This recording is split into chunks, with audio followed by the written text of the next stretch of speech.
Hello, Joed. Anong balita? Hawak na namin si Rhea.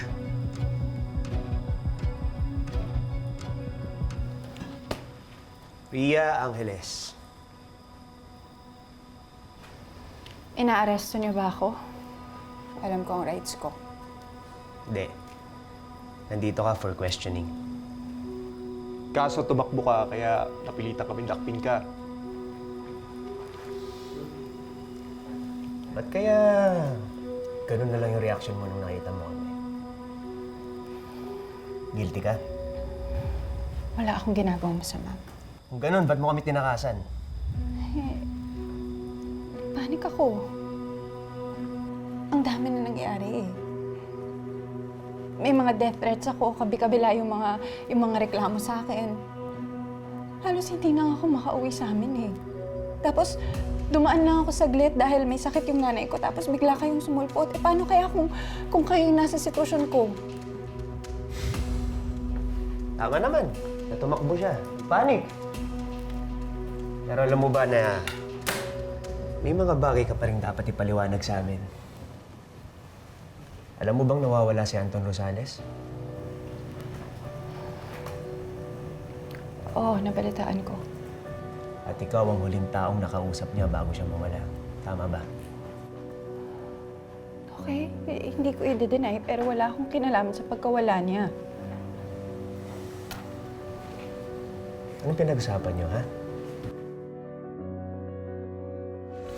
Liga, kaya ako nagpunta dito.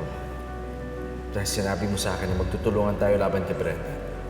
Ngayon, kung isa na naman to sa mga paandar mo, sinasayang mo na yung oras ko. Hindi madaling kalaban si Brendan at nagsisimula na siyang kumilos. Kung hindi mo kilala ang kalaban mo, hindi ka mananalo laban sa kanya.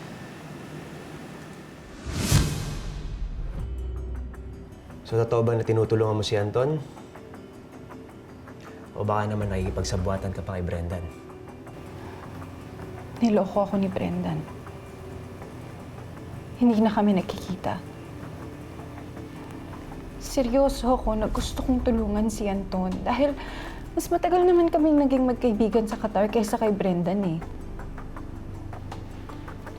Magkikita pa dapat kami. I was supposed to call him tapos nabalitaan ko na lang na wala na siya. Kaya ako nagtago. Natatakot ako para sa buhay ko. Eh, paano kaya kung ako naman yung isunod ni Brendan?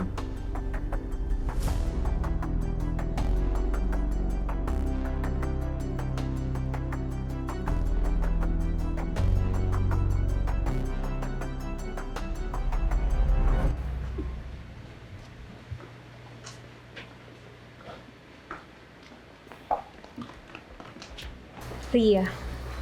Millie.